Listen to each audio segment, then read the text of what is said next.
From my earliest memories, the contrast between how they treated me and my younger sister Katie was stark and painful.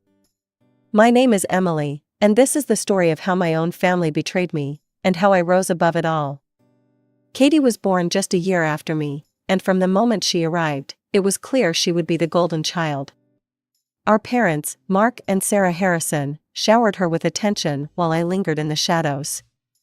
Every milestone, every achievement, every moment seemed to revolve around Katie. I remember my 10th birthday vividly. While Katie had received a lavish party with bouncy castles and professional entertainers just months before, my celebration consisted of a simple cake after dinner. "We're a bit tight on money this month," Emily, Mom had said, though somehow they managed to buy Katie a new iPad the following week. The disparity went beyond material things. When Katie spoke at dinner, our parents hung on her every word. When I tried to share my day, Dad would often cut me off with a distracted "that's nice, honey," while scrolling through his phone. The weight of their indifference was crushing. But the most frustrating part was the food situation. Katie had a severe peanut allergy, and instead of just managing her diet separately, my parents enforced a complete peanut ban in our house. I loved peanut butter sandwiches. They were my favorite lunch, but I wasn't allowed to have them, even at school. "It's not fair," I remember telling my grandmother Rose one afternoon while helping her bake cookies. "Why do I have to eat everything Katie eats? I don't have allergies." Grandma Rose was my sanctuary, the one person who saw me for who I was. Her warm kitchen became my refuge, a place where I could speak freely without fear of being dismissed or overlooked. "Your parents are making a mistake, sweetheart," she'd say, her wise eyes filled with understanding. "They think they're doing what's best, but they're not seeing how it affects you." I watched her measure flour into a bowl, the familiar motions comforting. Yesterday, Mom bought Katie new dance shoes because she said she might want to take lessons. But when I asked to join the science club, she said it was too expensive. Grandma Rose's face hardened. "I've tried talking to your mother about this, Emily. Just last week, I told her she needs to treat you both equally." "But Sarah," she sighed, shaking her head. "She claims Katie is more talented, more outgoing. Says you're too introverted, that it's harder to connect with you." Her words stung, but they weren't surprising. I'd overheard similar conversations before, my parents discussing how Katie was the special one, the daughter with all the potential. Meanwhile, I was just there. The quiet one, the less talented one. The one they had to accommodate but never really saw. While Katie's schedule was packed with dance classes, piano lessons, and art workshops, I spent my afternoons alone in my room, watching life pass by through my window. "Katie has such natural talent," Mom would gush at dinner. "Her dance instructor says she could go professional someday." Dad would beam with pride, while I pushed my food around my plate, invisible as always. But everything changed when I turned 12. Grandma Rose showed up one Saturday morning, her eyes twinkling with excitement. "Get your coat, Emily," she announced. "I've enrolled you in the Advanced Young Scientists program at the community center." That program changed my life. Suddenly, I was immersed in a world of experiments, equations, and endless possibilities. Our instructor, Dr. Chen, didn't see a quiet introvert, he saw a curious mind hungry for knowledge. When I correctly solved a complex algebra problem in my first week, he high-fived me in front of the whole class.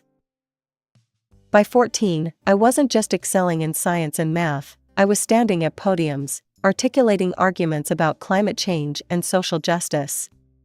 People actually listened when I spoke. The shy girl who used to hide in her room was gone, replaced by someone confident, someone with opinions and the courage to express them. Emily's presentation on renewable energy was outstanding, my debate coach told my parents at a school meeting. "She has a real future in scientific research if she wants it."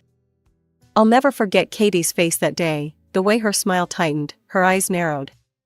She wasn't used to sharing the spotlight, and my growing popularity at school clearly bothered her. The changes were obvious to everyone. People started stopping by my locker between classes. I was elected to the student council. Suddenly, I had friends who valued my opinions, who invited me to study groups and weekend hangouts. For the first time in my life, I felt like I belonged somewhere. That's when Katie started her whisper campaign. "Mom, Dad," I heard her one evening, her voice dripping with fake concern. "I saw Emily behind the gym today. She was kissing Tommy Martinez. And last week, it was Jake from her debate team." I burst into the kitchen. "That's a lie. I've never." "Katie wouldn't make this up," Mom cut me off. "She's worried about you, Emily. These boys, these late-night study sessions, it's not appropriate." "But I'm just..." "No more going out after 6, Dad announced. And we'll be monitoring your phone calls from now on. It's for your own good, Emily." "What about my debate team meetings? My science club?" "You can participate in school activities," Mom said. "But afterward, you come straight home. No exceptions." I looked at Katie, who was hiding a smirk behind her hand.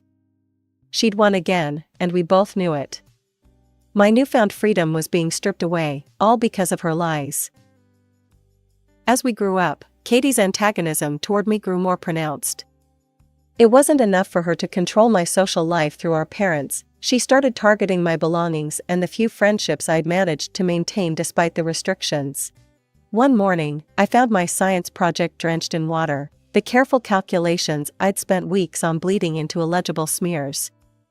Another time, my favorite sweater, a birthday gift from Grandma Rose, mysteriously ended up with bleach stains. But the worst was what she did to my friendship with Rachel. We'd been close since middle school, bonding over our love of biology and bad reality TV shows. Rachel was one of the few friends who stuck by me despite Katie's previous rumors, but even she had her breaking point. "How could you?" Rachel confronted me one day at my locker, her eyes filled with tears. "Katie told me everything, how you write about Matt in your diary, how you're planning to steal him from me." "Rachel, that's insane. I don't even have a diary, and I've never." But Rachel was already walking away, leaving me standing alone in the hallway. That evening, I cornered Katie in her room. "Why are you doing this?" I demanded. "Why do you have to destroy everything good in my life?" "You're paranoid, Emily," she replied coolly. "Maybe if you stopped obsessing over me and making up stories, you'd have more friends." I wanted to scream. Somehow, she always managed to twist things around, making me sound like the crazy one. And our parents? They never questioned her version of events. Then came Katie's 15th birthday. Mom spent days preparing for it, determined to make it perfect. The house was decorated with pink and gold balloons, and relatives filled every corner of our living room. The cake was Mom's masterpiece, 3 tiers of vanilla buttercream, Katie's favorite. Everyone gathered around to sing "Happy Birthday," and Katie blew out her candles to enthusiastic applause. But something was wrong. After a few bites, Katie's face changed. Her hand went to her throat, her eyes widening in panic. Mom recognized the signs immediately, an allergic reaction. "The EpiPen," Dad shouted, already running for Katie's emergency kit. Mom held Katie's hand while Dad administered the injection, and gradually, her breathing steadied. The party atmosphere evaporated instantly. Relatives huddled in concerned groups, while my parents tried to understand what had happened. "How did peanuts get in the cake?" Mom kept asking, checking and rechecking her recipe. I was so careful. That's when Katie spoke up, her voice still raspy. "I saw Emily in the kitchen earlier. She was doing something with the cake." "What? No," I protested. "I wasn't even near the cake." But Katie pressed on. "Check her purse," she whispered. "The blue one, by the door." Dad grabbed my purse before I could react. And there it was, a small jar of peanut butter, one I'd never seen before, sitting right on top of my wallet. "She could have died," Dad's voice boomed through the living room. "What were you thinking, Emily?" I stood there, trembling, as my parents hurled accusations at me. The jar of peanut butter in Dad's hand might as well have been a smoking gun. "I didn't do it," I repeated, my voice getting smaller each time. Please, you have to believe me. Katie sat on the couch, an oxygen mask still near her face, but I caught the slight upturn of her lips.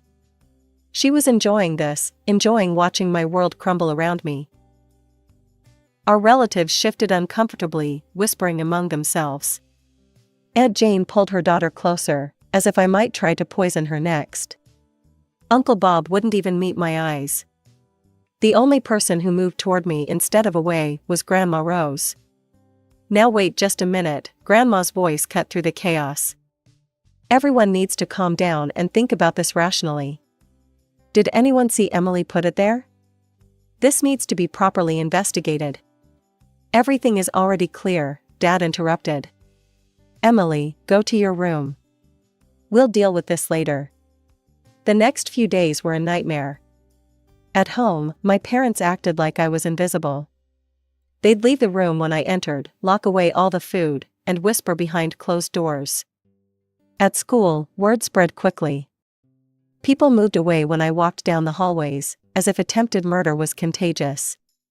After 3 days of this torture, I couldn't take it anymore.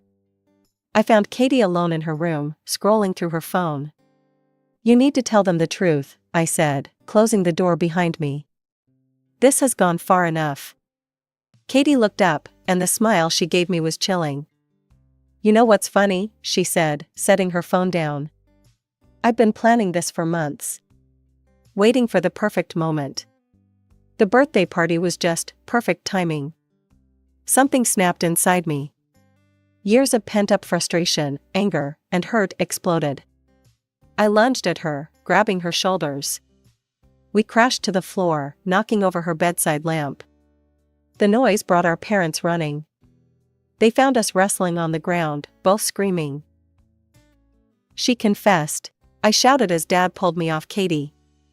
She just told me she planned the whole thing. She planted the peanut butter in my purse.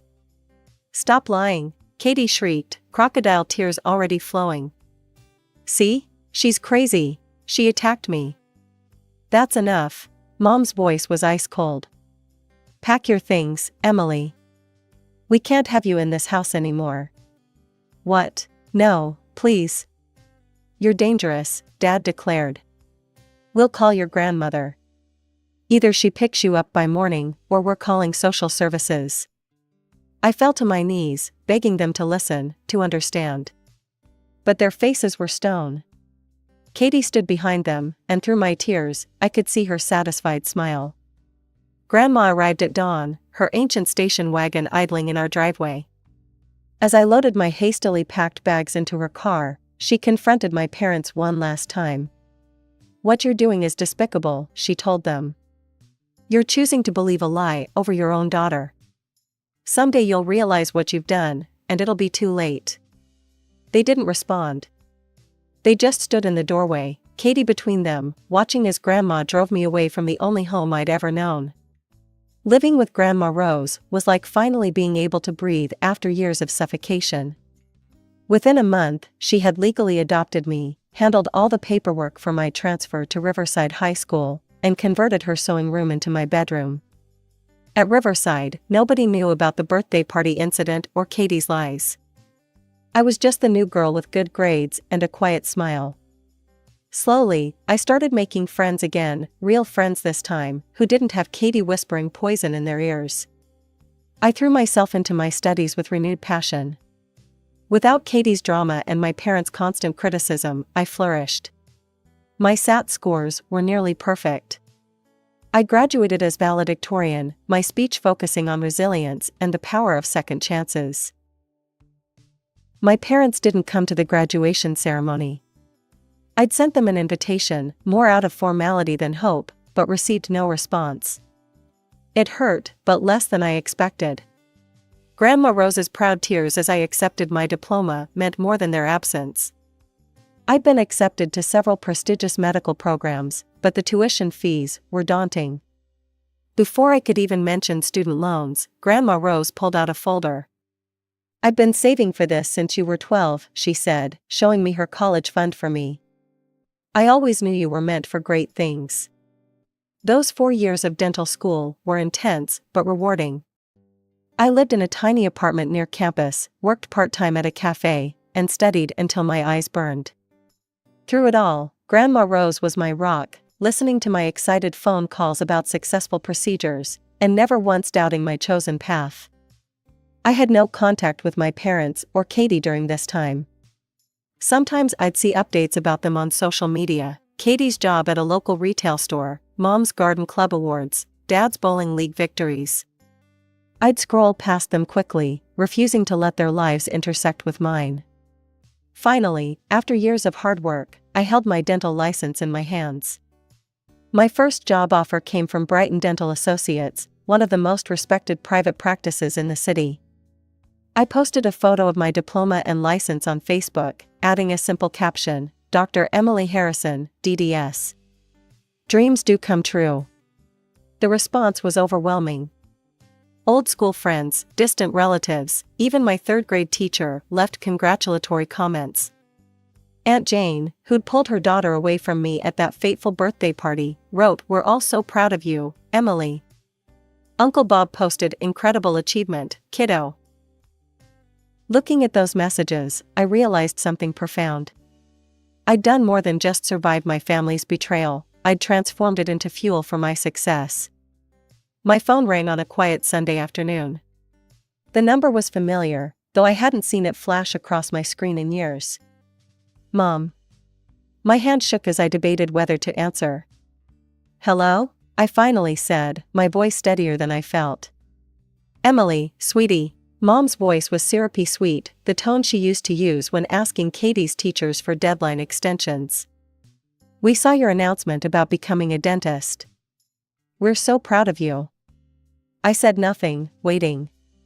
"We've been thinking about you," she continued, filling my silence. "Your father and I, well, we'd love to have you over for dinner.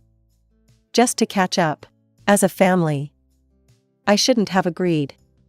Every instinct told me to decline. But curiosity, or maybe that stubborn little part of me that still craved their approval, won out. "What time?" I heard myself asking.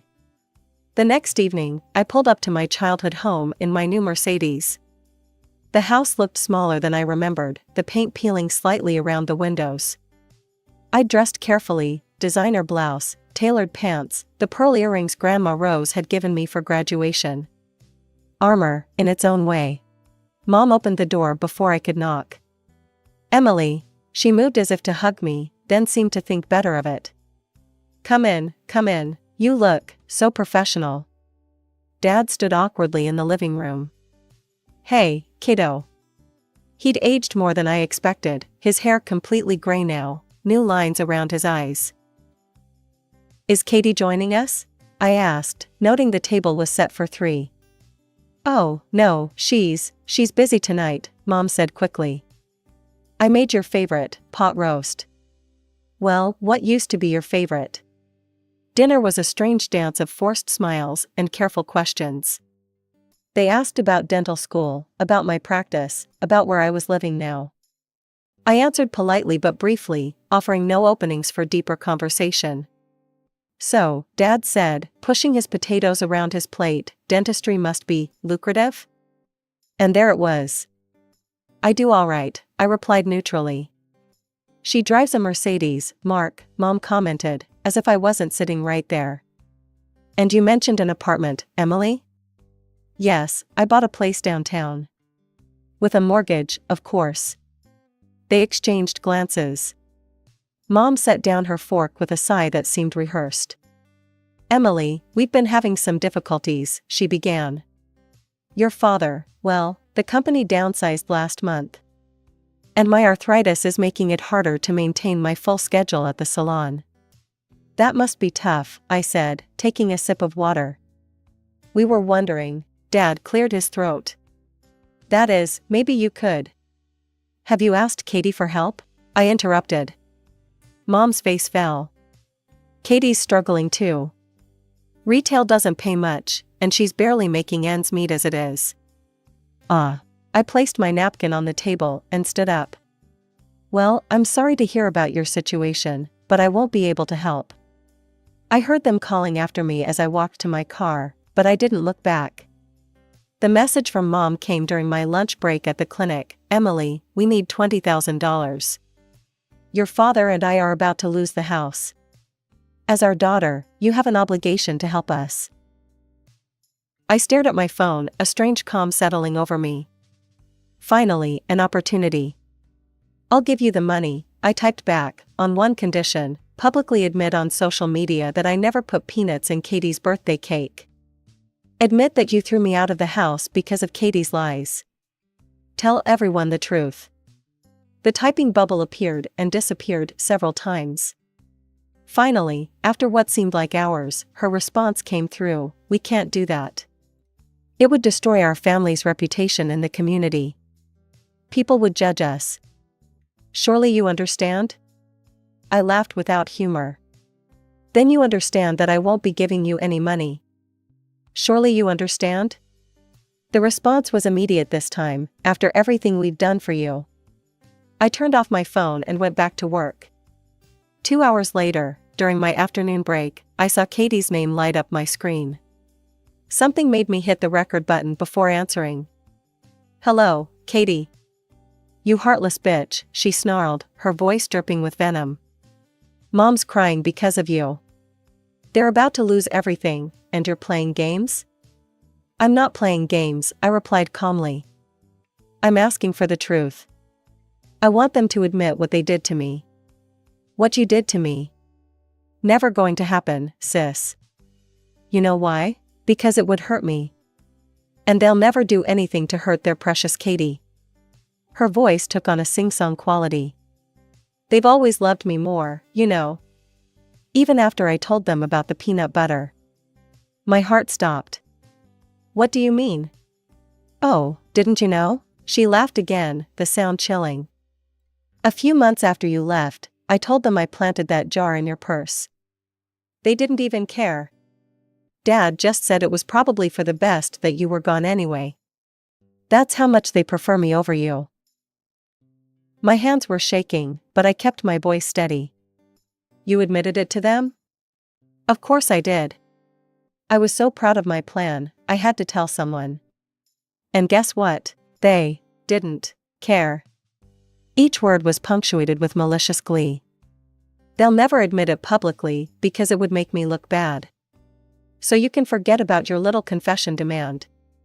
The line went dead. I sat there, staring at my phone, the recording safely saved. After all these years, I finally had proof. My sister's voice, admitting to everything: the setup, the lies, our parents' willful blindness. With steady hands, I crafted the Facebook post that would change everything.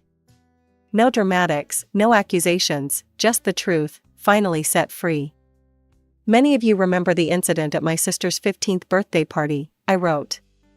The day my parents kicked me out of their house for allegedly trying to harm my sister with peanuts. For years, I've carried the weight of that false accusation. Today, I'm sharing my story not out of vengeance, but because the truth deserves to be heard. I detailed everything: the years of favoritism, Katie's escalating lies, my parents' blind devotion to her. I explained how they'd recently reached out, not to apologize, but to demand $20,000 from me. And now, I wrote, I have proof of what really happened that day. Listen to this recent conversation with my sister. I attached the audio file. Katie's voice, clear as day, bragging about planting the peanut butter in my purse. Admitting that our parents knew the truth but chose to protect her anyway. The cruel laugh as she described their indifference to ruining my life. Within minutes, the post exploded. Aunt Jane wrote a lengthy apology. Uncle Bob called me directly, his voice thick with tears as he expressed his regret for believing the lies. Even my old friend Rachel reached out, finally understanding why our friendship had really ended. Then came the angry messages from my family. Take that down immediately, Mom demanded via text. You're destroying this family, Dad bellowed in a voicemail. I'll sue you for recording me without permission, Katie threatened. I responded to them all with the same message: all communications are being recorded and archived. My lawyer has copies of everything. Any threats or harassment will be dealt with legally. Please do not contact me again unless it's through proper legal channels. They must have finally realized I wasn't that powerless teenage girl anymore. The messages stopped. The calls ended. The social media harassment ceased. Grandma Rose came over the night after I made the post, carrying a bottle of champagne. "To the truth," she said, pouring us each a glass. "And to you, my brave girl.